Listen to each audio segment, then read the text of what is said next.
All right. Well, good afternoon. It is Friday, November the 13th. So, Friday the Yeah. Oh, yeah. 13th. And I want to introduce Brenda Flores. Brenda has been a longtime friend of mine, and I love what you do, Brenda, and want to make Thank sure you. other people know what you're doing out there. So, you've been a therapist for how long? Approximately 6 years. Okay. And you're in private practice, but you also work a full-time job. Is that correct? Yeah, that's correct. So, yes, I do have Flores Counseling Services, and I work full time for Shelby County Crime Victims and Rape Crisis Center. Okay. Good to know.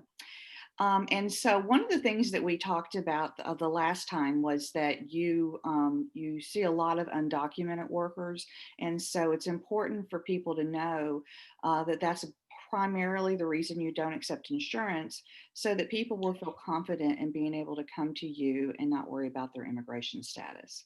Yeah, yeah. So, yeah, I don't take insurance at my private practice, and just with immigration and ICE and all the rates and everything going on, it just gives the client like an extra sense of security that okay, so the less places my name is, the better. So Right. it's like it just makes them feel better, and they don't have a problem with um, not using insurance. Very good.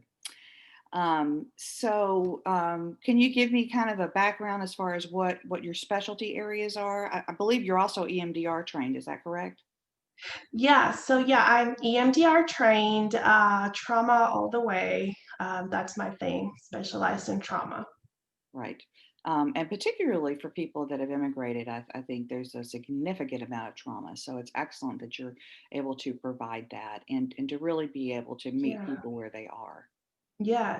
Just the simple fact that you're an immigrant, that's a trauma in itself, especially if the way you made it to America was not like a really like healthy way, or if you were caught by immigration, if you were detained at a detention center. So that itself, it's a traumatic experience. Yeah. Of course. And worrying, I would think, worrying that at any Yeah. moment, your life could be dramatically disrupted. Yes, yes, and everything is left behind. So that in itself is a traumatic experience. And yeah, So, do so you work primarily with adults or do you also work with children and adolescents? I work with a wide range, anybody from 8, and I think my last client is like my oldest client is like 8, 76, 78. So Wow. Okay. and a Spanish speaker. So Yeah, the fact yeah. that you're bilingual is a huge plus, and I'm hoping to be able to actually be able to put the words on the screen Yeah. in Spanish so that those who don't speak English can hear what you have to say. And you shouldn't see, but my adolescent sessions with bilingual adolescents, it's like back and forth English, Spanish. They're pretty funny. I bet it Whatever's is. easier in English, then some words are better in Spanish, or some words make more sense. So yeah, it's our back and forth. How neat! I love that. So, what kind of drew you to this field? Um, well, I don't know if I've ever told you, but initially I wanted to be a dentist. I think when I used to live in Mexico, I had a really good experience with my dentist. So I was like, oh, maybe I should do that. But yeah, so I was going to the University of Memphis.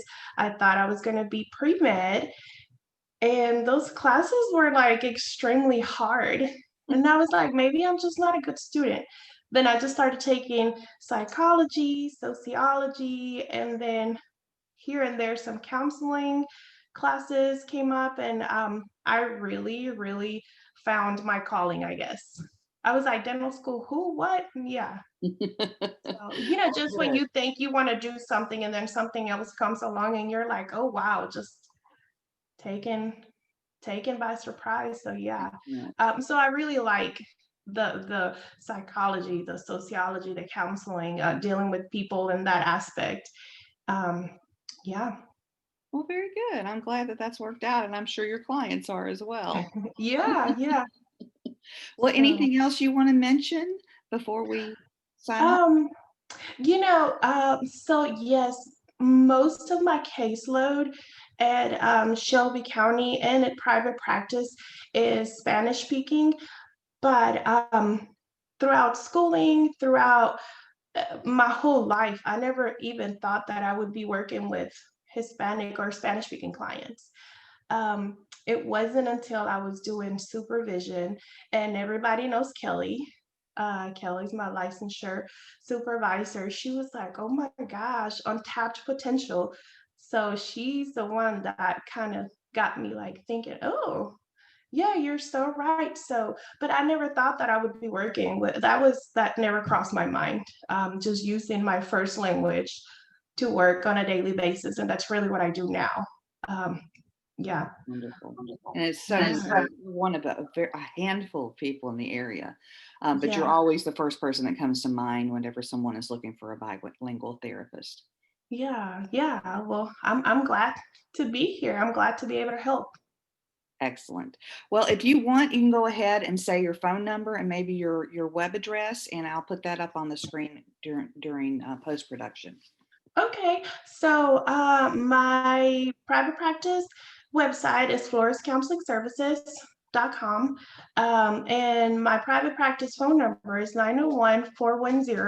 901-410-6466. Wonderful.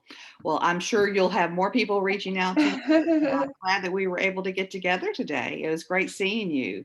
Yeah, thank you. Thank you. And I'm always willing to connect with people and just talk about what I do private practice in Shelby County. So, Wonderful.